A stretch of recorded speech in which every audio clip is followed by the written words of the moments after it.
Hello and welcome to Dungeons & Drawgans. Today's episode is about the sequel to the campaign I explained in Alistair's Absurd Legacy. If you haven't already seen that video, I will include a link in the description. This campaign follows 5 heroes who recently joined an adventurers guild known as the Relian Crusaders. The more experienced members of the guild were tasked with working alongside King Lucian to protect the world of Relia.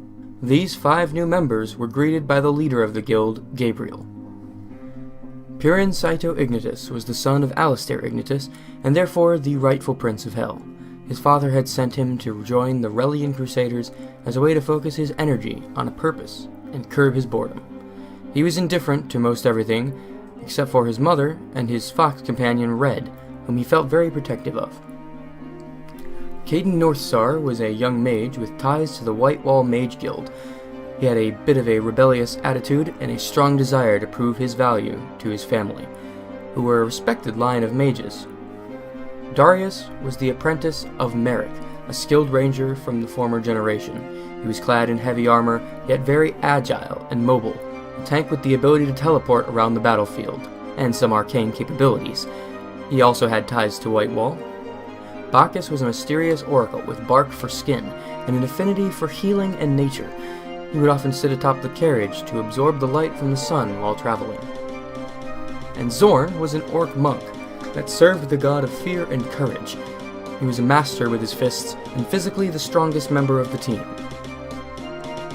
The group's first mission was a humble one. Like many stories, theirs began with a simple quest to defeat some bandits. Another new member, Jason Argus, joined them as they traveled to the small town they were intended to clear out. In the battle, Jason was slain, but resurrected in a pyre of blue flame. A small pin that each member of the Relian Crusaders were given bore the crest of the guild, and was able to bring the wearer back from the dead, but at a cost. When Jason returned, he had lost his left arm. This was the price of resurrection. Once all the bandits were dealt with, and the party had returned to their guild, they learned a little bit more about their fellow members.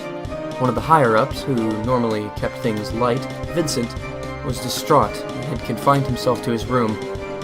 Gabriel explained that Vincent felt responsible for keeping the rest of the members sane. The many resurrections they'd undergone had left white streaks in their hair and taken a toll on their emotional state. Vincent took all the responsibility and negativity onto himself, and was in a much darker place than most members, though he would rarely admit it. A few weeks later, the party heard rumors of a monster in the woods that was bothering nearby villages, and were sent to the Wood of the Hollow to investigate. The trek into the woods took a few days, and so the party had to make camp. They took turns staying up on watch. One particular night, when Darius was on watch, he heard a rustling in the bushes, and out stepped a large male deer. Darius seemed a little suspicious of it, and decided to cast Detect Magic. The way that Detect Magic has always worked in our campaign is that it took 3 rounds of 6 seconds each to complete. In the first 6 seconds, Darius detected the presence of magic in his area. The deer stepped closer. Next 6 seconds, there was one powerful magic aura. The deer approached. Final 6 seconds, the magic was coming from the deer. It slowly stood up onto its hind legs, the illusion of an animal shedding as it appeared as a monstrously tall shadow. This creature was a Kindersnatch, known mainly for kidnapping people while they slept. Before Darius could alert the party, 4 more had lurched from the darkness. 2 latched onto Zorn and 1 grabbed Red. The last one paralyzed Bacchus to take the healer out of the equation. Darius' shout woke the rest of the party, and immediately the conflict began. Kidnapping Red proved to be quite the mistake, as Purin's sudden terrifying presence startled the Kindersnatch into dropping her, and he charged it, tearing it to shreds. Darius slew the one that confronted him quickly, and moved on to help Bacchus. Zorn shouted to Caden to destroy the beasts, hit them with everything he had. Caden unleashed a fireball centered directly on Zorn, frying the monsters in an instant, but nearly taking Zorn with them. With Bacchus now freed, they were able to heal up and continue their journey. At the center of the dark woods, they discovered a strange witch-like tower, the home of the Mistress. The Mistress herself was a shady and reclusive woman with antlers like branches coming from her head. She apologized for being so uninviting and offered the group power, the mark that could reverse death 3 times. Though most of the party accepted the mark, Darius, who was very skeptical, declined. The mark she placed on each party member's hand appeared as a tattoo of a deer skull with a single drop of blood coming from it. With a promise that she would rein in her creatures, the mistress solved the problem, and the party moved on, and returned home to party with their companions again. While snooping around in the guild, Bacchus and Purin discovered a lab in the basement, and encountered one of the senior members, Angela, who seemed different.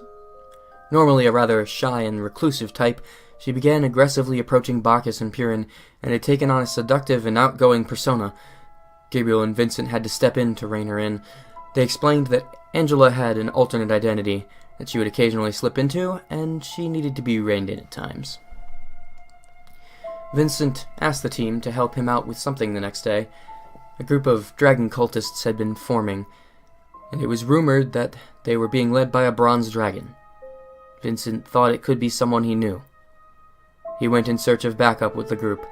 They found their way to a traveler from another realm, Malkorin, an incredibly powerful individual who had visited once before and freed the dragons into the world. Malkorin insisted that, to earn his help, the party would need to spar with him. Vincent was not allowed to participate. The team had a difficult time landing hits on him, and in the end he stormed off, upset for some reason that the party didn't understand. After ruminating for a while, Malkorin returned and agreed to help. Together they raided the cultists' hideout. The others distracted the many cultists, while Darius rushed forward and took on their leader head-on. The heavily armored arcane knight squared off with Balafor, the draconic bloodline battler, blessed with the blood magic of dragons. It was a close fight, but once the party finished off the minions and Malkorin stepped in, he made short work of the beast, and captured him after cutting him down with a summoned sword. After such a difficult battle, the team had earned a rest. They returned home and checked out. Purin was awoken early in the morning by a fox that had entered his room, and surprisingly not his own. It hopped on him and then fled the room. Purin eventually got up to find the Kitsune woman, Suki, harassing another guild member, Volter. He had pale skin and hair that was mostly white, with only a few locks of black hair. He was eating breakfast and seemed fed up with the fox girl and her excessive energy. Purin took her aside to distract her for a bit. She told him about her past. She was secretly a foreign princess who had been in hiding with the guild ever since her brother murdered her father and sister and usurped the throne. In truth, she never had much interest in ruling, but her brother would not leave her be. If he found her, he'd certainly kill her to secure his spot as the only remaining heir to the throne. Purin made a deal with her to help get revenge on her brother if she ever so decided. She was in no hurry to deal with her past, however. Gabriel, on the other hand, needed some assistance. He wanted to recruit someone new. He wasn't sure how to contact him. Together with the party, Gabriel traveled to the last known location of his old friend, Elcrest. When they got there, however, they found the town burned to the ground, and the streets lined with crucified corpses. A death cult had moved in, and were making sacrifices to their deity in a hollowed-out church at the center of town. As the party pushed inside, they discovered the group of cultists surrounding the fallen hero, Elcrest, who had been pinned up to a cross. The group fought their way to him, cutting through the cultists like paper. It was easy. Almost too easy. With each fallen cultist, their souls passed into the fallen hero, and when the last one fell, Elcrest pulled himself down, a corrupted warrior, possessed by a deity obsessed with death. He claimed death was beauty, and with his undead horse, he charged into battle. His massive cursed greatsword erupted in gray flame, and by the end of the combat, the church had been all but leveled. Still, the adventurers were able to defeat Elcrest, the fallen hero. His weapon clattered to the ground, and the party decided to inspect it. Caden, who is a master of magic, was able to identify the weapon as unholy. As such, it couldn't be used against undead, it couldn't be wielded by anyone aligned with good. Purin was purely neutral, and was accustomed to handling greatswords, so he picked it up. As he touched it, the ghost of Elcrest appeared in his view. Elcrest thanked the heroes for ending his misery, and then faded away. 3 paladins arrived to the scene who had been clearing out the other buildings of the town, and were dead set on claiming the sword so that no one could wield it. They told of its history. The Spite-Morn blade was a black greatsword, meant for executions. Its handle was forged from the wood of a hanging tree, and its blade smelted from the melted-down valuables of families that couldn't pay their debt to the mob. It was haunted, and holding it allowed the user to see the lingering souls of the dead. With a little show of aggression, the guild managed to convince the paladins to back off. Piran showed his blade off to the rest of the guild, who seemed skeptical, but trusted his judgment. A couple weeks passed, and Gabriel had been missing. The guild decided to scry on him to ensure he was alright.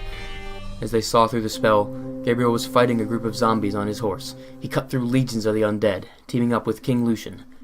The two charged towards a dark figure with antlers, and the scry spell lost signal. Unsure of how to help, the rest of the guild stood around, concerned and confused. And that was how we ended a session. Thanks for watching this episode of Dungeons & Drawgans. If you enjoyed it, leave a like and subscribe for more. Feel free to comment your own D&D stories down below. And come follow my Twitter, @DungeonsAndDraw, where I give updates, interact with fans, and even let you vote on what story I tell next.